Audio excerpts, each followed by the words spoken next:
Have you ever been in a group and felt like you didn't belong? Like you were smiling, nodding, playing along, but deep down, you didn't care about the conversation. It felt fake, forced, like everyone was reading from the same script and you were the only one who didn't know your lines. Maybe you thought, what's wrong with me? Why can't I just enjoy this like everyone else? But here's a better question. What if there's nothing wrong with you at all? What if you've just gotten used to playing a role? A version of yourself the world wanted, not the real you, if that feels true. You're not alone, and you're not crazy. Because one philosopher saw this clearly long before social media, small talk, or fake smiles.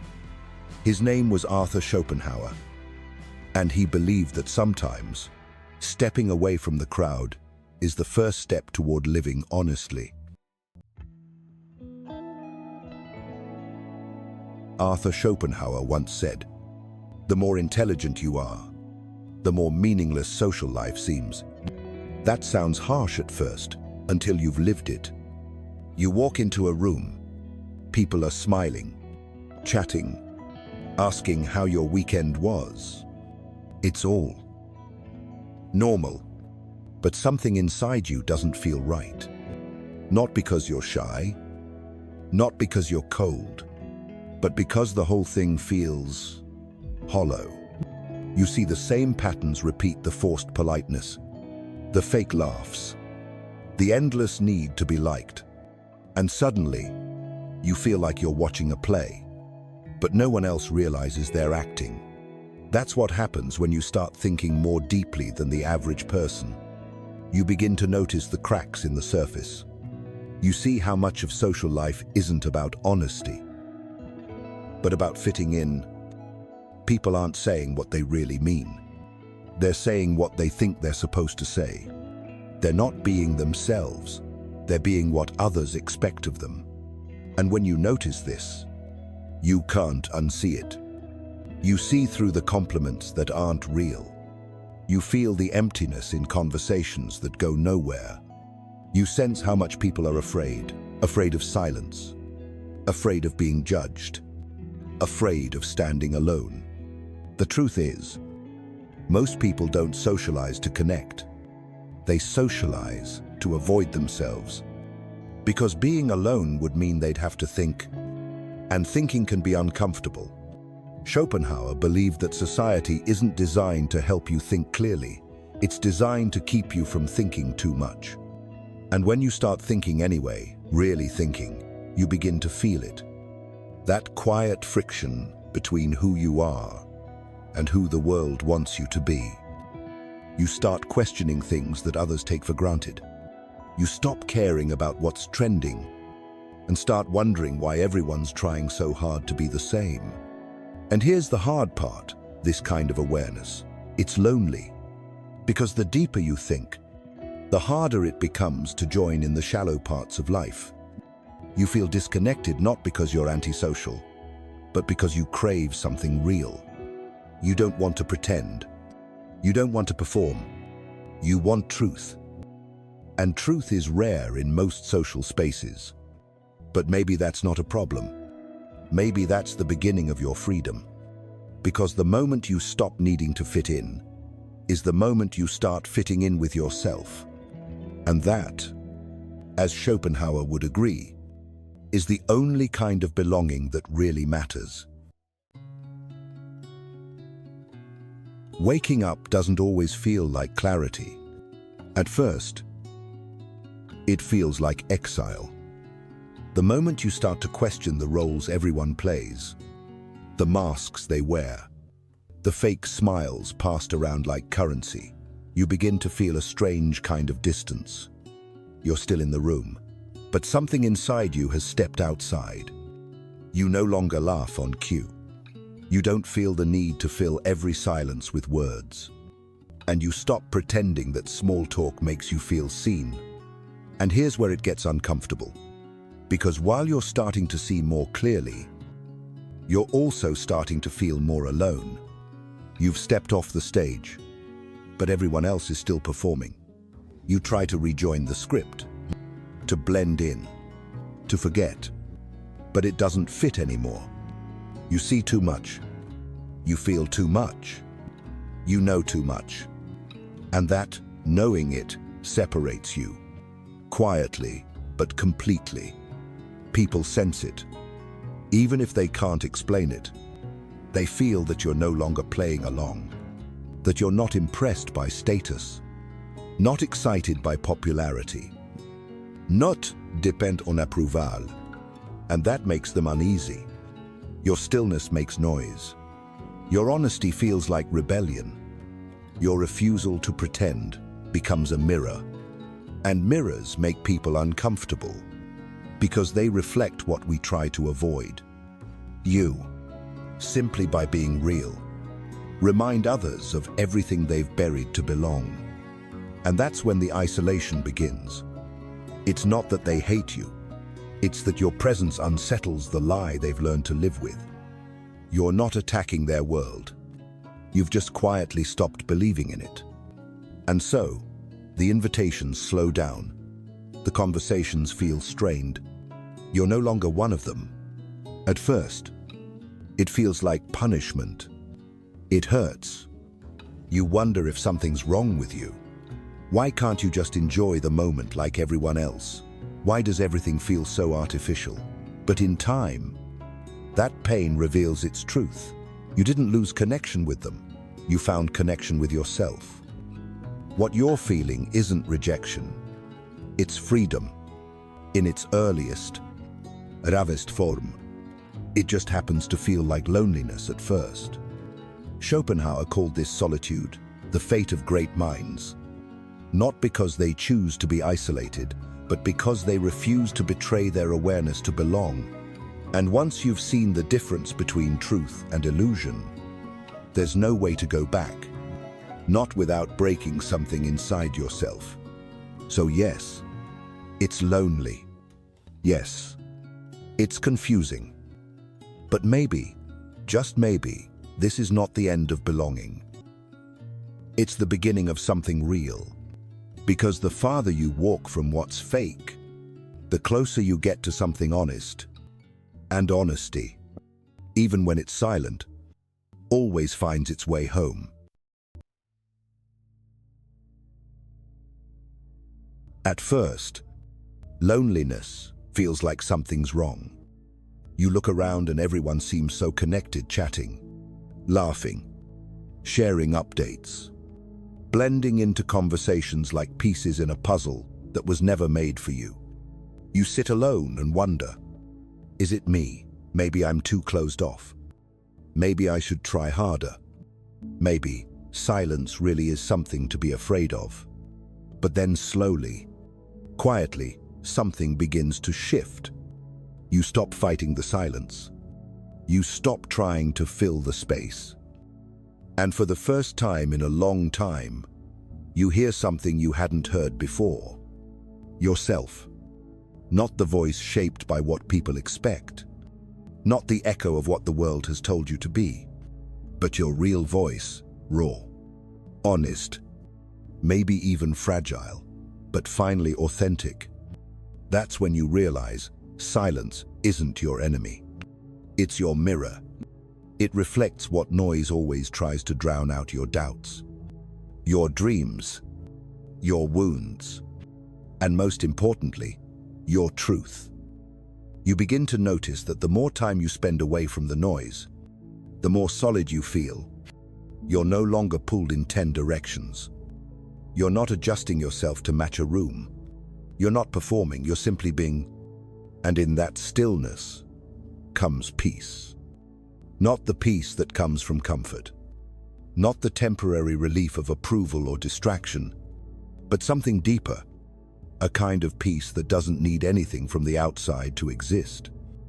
Schopenhauer believed that solitude wasn't about withdrawal, it was about recovery. A sacred space where the mind could breathe, where the soul could unclench, and where the person you were always meant to be could finally come forward. You realize you were never lost. You were just buried under roles, under noirs, under pressure to be what everyone else needed you to be. But now, in this space that once felt so cold, you've uncovered something rare: strength without noise, clarity without approval, confidence that isn't loud but unshakable. It's not the kind of strength people clap for. It won't go viral. It doesn't sparkle on the surface. But it's the kind that lasts. The kind that allows you to walk into a crowded room and no longer feel the need to prove anything. The kind that lets you say no without guilt, and yes without fear. Because once you've found peace in your own presence, you're no longer afraid of anyone else's absence. And that is power. Something powerful happens the moment you stop needing to be liked. At first, it feels like giving something up, like walking away from a room where everyone's laughing without you. But then, you start to realize you've walked into something deeper, something far more solid than applause. Freedom. You no longer bend to fit every room. You no longer say what's expected, just to keep the peace. You speak less, but when you do, your words carry weight. Because now, you're no longer chasing approval. You've stopped playing the game. And strangely enough, that's when people start to notice. They notice your stillness, your calm, your lack of need. They see that you're not trying to impress anyone, and that confuses them, even intimidates them. Because in a world that runs on validation, someone who doesn't need it becomes an enigma. Your silence says more than most people's noise. You enter a room and don't rush to fill it. You choose who to talk to and when. You don't overshare. You don't over-explain. You don't need to be seen because you've already seen yourself. And that kind of self-possession is rare. We live in a culture of exposure, a world built on likes, shares, replies, views. People post not just to express, but to be confirmed, to be reminded, I exist, I matter. Please, someone agree. But the moment you no longer need the outside to validate the inside, you become unshakable. You're not reacting to every opinion. You're not changing shape depending on who's watching. You move on your own terms. And this is the paradox. The less you seek approval, the more magnetic you become. Because real power doesn't shout. It doesn't try to convince. It simply is. Schopenhauer understood this. He saw that true intelligence often makes a person quieter, more selective, more grounded, not because they have nothing to say, but because they've realized that most things aren't worth saying. You stop performing, and by doing so, you become a mirror, reflecting back a kind of freedom that most people didn't even know was possible. They wonder, how can you be so calm? How do you not care what others think? Why are you okay being on your own? But the truth is, you're not just okay. You're finally yourself. And no one can take that from you. Because once you stop asking the world for permission to exist, you step into a version of yourself that is no longer reactive, but sovereign. That's not just confidence. That's liberation. There's a subtle, but life-changing difference between isolation and solitude. And if you've ever felt like being alone was a weakness, this might be the shift you've been waiting for. Isolation feels like a prison. You want to belong. You want to be seen, heard, understood. But for some reason, you're not. No one truly gets you. You try to join the conversation, but it doesn't feel natural. You try to connect, but it always feels forced. It's the kind of loneliness that makes you question your worth. You don't choose it. It happens to you. It feels like rejection. Like the world moved on without you. And then there's solitude. A completely different experience. Solitude is when you choose to step away, not out of pain, but out of clarity. You're not running from people. You're returning to yourself. You've realized that not every space deserves your presence. Not every conversation is worth your energy. And that doesn't make you broken. It makes you awake. The problem is, the modern world confuses the two. We're told that being alone is a sign of failure. That if you're not constantly surrounded by friends, attending events, sharing updates, then something must be wrong with you. But no one tells you this. Some of the most powerful transformations happen in solitude. Not when you're being celebrated. Not when you're being watched. But when no one's looking and you finally stop performing. We live in a culture that's afraid of silence. A culture that's forgotten the art of being alone without being lost. Every moment is filled with noise, scrolling, swiping, reacting. We're always connected, yet somehow more disconnected than ever. Because being alone with yourself, that's rare now. And for many terrifying. But here's the truth. It's in solitude that you start to hear your real voice. It's where you realize which thoughts are yours and which ones were just noise you absorbed. Schopenhauer saw solitude not as a punishment, but as a sanctuary, a sacred space where your mind could finally think freely, where your soul could breathe. And once you understand this, you stop craving constant company. You begin to realize that presence is better than popularity. That depth is better than frequency. That one quiet, honest moment with yourself can be more fulfilling than a room full of noise. Solitude isn't about cutting off the world. It's about choosing when and how to engage with it. It's not escape. It's alignment. So no, being alone doesn't mean you're failing. It means you're filtering. It means you're choosing quality over chaos. And in a world obsessed with visibility, choosing to step back might just be the boldest move of all. Look around today, and it seems like we're more connected than ever. Your phone lights up constantly. Messages, notifications, mentions, likes, shares, comments. You scroll through hundreds of faces, hundreds of updates, a digital sea of connection. And yet, deep down, you feel alone. Why?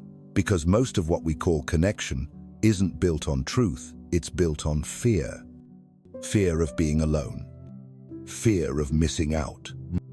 Fear that if we don't post, comment, reply, we'll be forgotten, invisible, erased. So we play along. We reply with emojis instead of emotions. We double tap instead of deeply listening. We trade silence for screens and presence for performative approval. But the hardest truth, most relationships today exist not because of real resonance, but because of shared routine, mutual distraction, a mutual fear of sitting in the quiet, alone. Schopenhauer saw this long before social media existed. He warned that living for the reactions of others is the fastest way to lose yourself. He said, if your sense of existence depends on what others think of you, then you've never truly lived. Think about that. How many people post not because they want to express, but because they want to be noticed?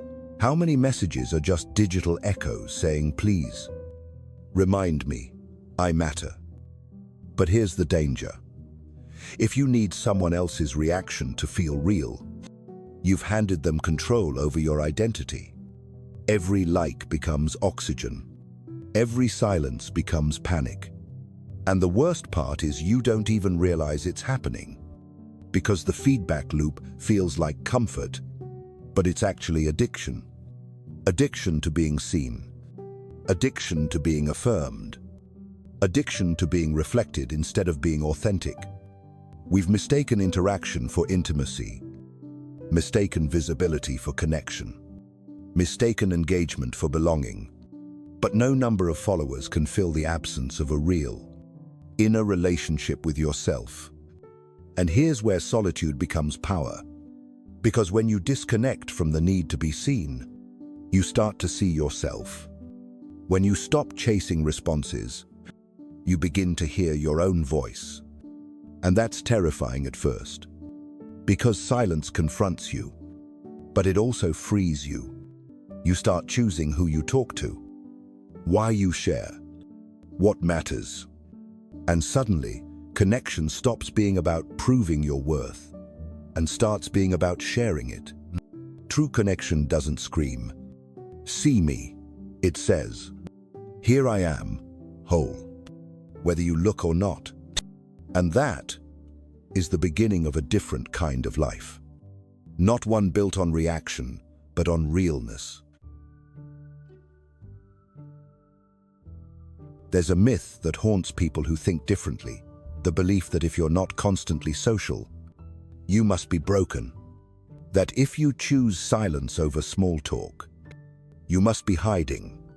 If you step back from the spotlight, you must be afraid. But for the truly intelligent, stepping back isn't an escape, it's a strategy. You don't disappear because you're lost. You disappear because you found something worth protecting. In a world where people rush to be seen, heard, validated, you start asking deeper questions. Why am I here? Does this conversation matter? Is this space designed to grow me or drain me? And most of the time, you realize it's the latter. That's not cynicism. That's discernment. Schopenhauer understood this deeply. He didn't teach us to run from the world, but to move through it with clarity, to know the difference between presence and performance. The wise don't show up everywhere. They choose their moments like a chess master, choosing each move, not out of fear, but because they've learned something others haven't. Not everything deserves a reaction. Not everyone deserves access. History proves it. Leonardo da Vinci would disappear for weeks, not because he was depressed, but because his mind needed space. He wasn't looking for applause, he was building immortality. Nikola Tesla often worked alone, not because he hated people, but because the noise of convention got in the way of truth. Lao Tzu, Einstein, Chopin, Glenn Gould, none of them were antisocial. They were anti-trivial. The deeper your thoughts go, the less interest you have in shallow exchange. And that's not arrogance. That's alignment. You stop trying to win the room. You start listening for rooms that are even worth being in. You realize you don't have to answer every question, correct every mistake, join every event, be visible all the time. Because power doesn't come from being everywhere. It comes from knowing when to appear and why. And that scares people, because we're taught that being quiet means being weak, that withdrawing means surrendering. But sometimes, the one who disappears quietly returns with more force than anyone saw coming. Real power is built in the background, in silence, in solitude, in long walks, in late-night thinking no one sees, in saying no when everyone else says yes, in staying out of the chaos until the moment is yours. The mature mind doesn't react, it responds. It doesn't compete for attention, it waits for alignment. And when it speaks, people listen because they can feel it. This voice doesn't need your approval. It already knows its value. That's the paradox. You become more powerful the moment you stop trying to prove anything. You don't rise by volume. You rise by depth. And once you understand that, you move differently. You become a silent player in a loud world. Invisible but inevitable. Unassuming but unforgettable. You're not trying to win the game. Everyone's playing. You're building your own board and choosing your own rules. And by the time the world realizes what you've built, you've already won without needing anyone to clap for you. If you've ever sat in a group conversation and quietly thought to yourself, why does this feel so empty? You're not strange. You're not broken. You're not antisocial.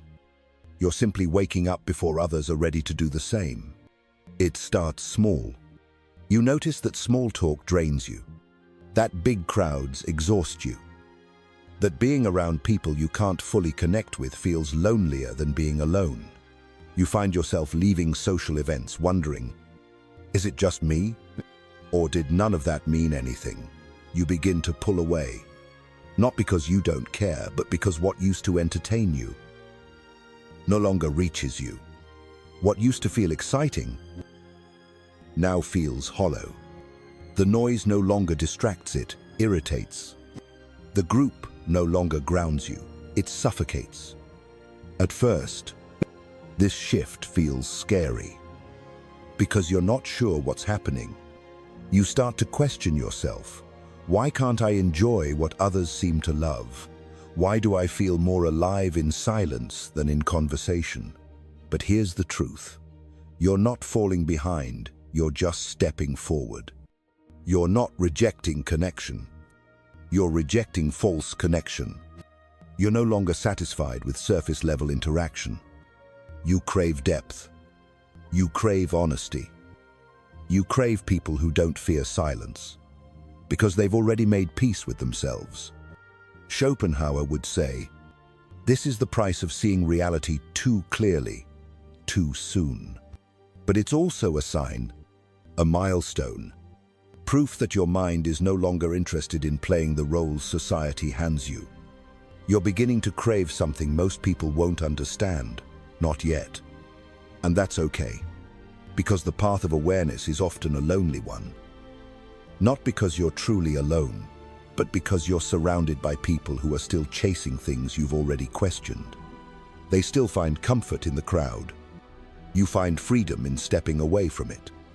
They still need to be seen. You're learning to see yourself. They still seek approval. You've realized your worth isn't up for debate. And yes, for a while, it feels like exile. But soon, it starts to feel like evolution. Because when you no longer fit the mold, you finally get to discover the shape of your real self. You don't need to go back to how things were. That version of you was built for belonging. This new version is built for becoming. So no, you're not alone. You're just ahead. And the ones who are meant to walk beside you will recognize you in the silence. They'll speak less, but mean more. They'll value stillness the same way you do. And when they show up, you'll know. Because real connection doesn't shout. It just feels like home. There comes a moment in life that quietly splits everything in two, before and after. Before, you were part of the flow. You played the part. You smiled at the right times. You gave answers people wanted to hear. You filled the silence. You nodded through conversations that didn't touch even a corner of your soul. But after something changes, you can't pretend anymore. You can't fake enthusiasm for things that feel shallow. You can't force yourself to enjoy the very things that once distracted you from yourself. That's the cost of awakening once you see the truth. You can't unsee it. Once you taste the realness, the artificial becomes unbearable.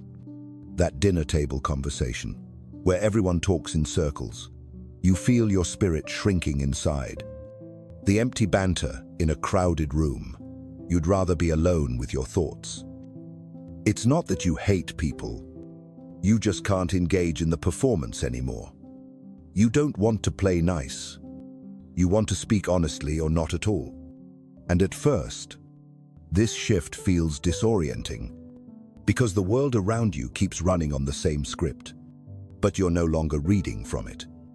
You find yourself pausing in places where you used to rush, observing instead of reacting, withdrawing instead of chasing.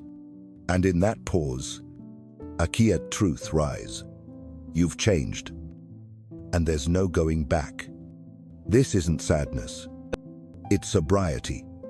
You're no longer intoxicated by false belonging. You begin to see that so many people aren't really connecting. They're just performing closeness, saying what's safe, echoing what's popular, smiling through silence that should have held truth. But not you, not anymore. You'd rather sit in uncomfortable honesty than swim in comfortable lies. Because somewhere along the way, you realized freedom begins the moment you stop pretending. The moment you no longer force yourself to be okay, just so others can stay comfortable. The moment you allow yourself to step out of the scene and choose a deeper kind of life. It doesn't come with applause. It doesn't come with instant clarity. But it does come with peace. A peace that says, I'd rather walk alone in truth than stay surrounded in a lie. Schopenhauer knew this well. To awaken is to alienate, not because you're arrogant, but because truth has a way of creating distance from those still clinging to illusion. But don't confuse that distance with failure. It's the space you need to build something new, something that isn't performative, something that finally feels like you. Yes, it's painful at times. Yes, you'll feel the ache of walking away from the comfort of the crowd. But you'll also feel something else: strength, clarity, alignment. Because the first real act of self-respect is the refusal to keep playing a role that empties you. And once you step into that refusal, you are no longer anyone's version of acceptable. You are finally becoming your own definition of free.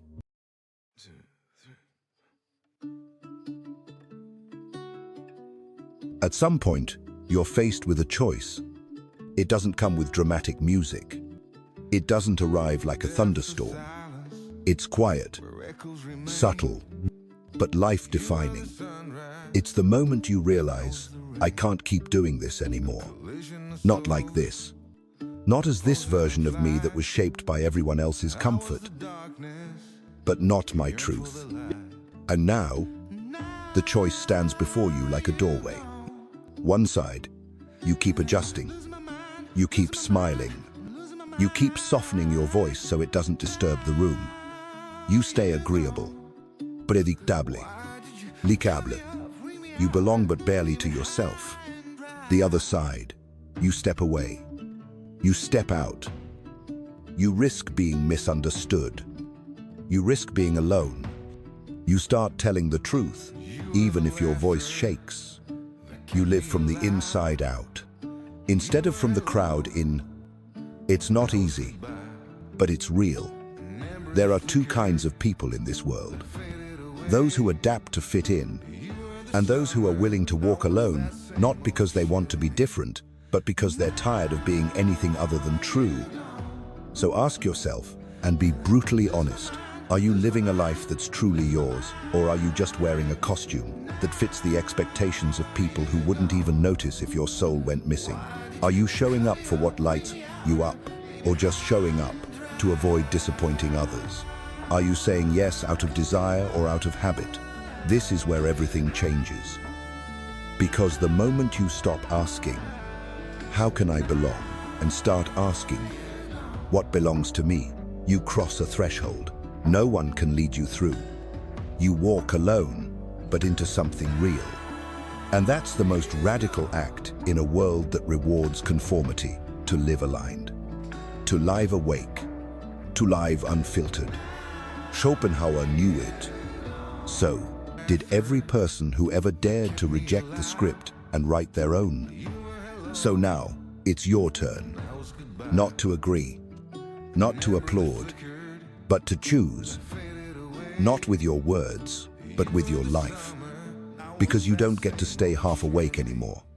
Not after seeing what you've seen. Not after feeling what you've felt. So let me ask you, and don't rush your answer. Who are you really living for? And what would your life look like if the answer was finally you? Call to action, a quiet commitment. If you've made it this far, it's probably because something inside you shifted. Maybe a thought, maybe a memory, maybe just a quiet feeling that finally someone put into words what you've been sensing all along. You don't have to comment. You don't have to explain. But if you're ready to mark this moment, not for the world, but for yourself, type 3 simple words. Silence is power. Not as a slogan, not as a quote, but as a quiet promise to yourself. A signal that you're done pretending, done performing, and ready to walk through life awake. No applause, no spotlight, just you and the truth that finally feels like home.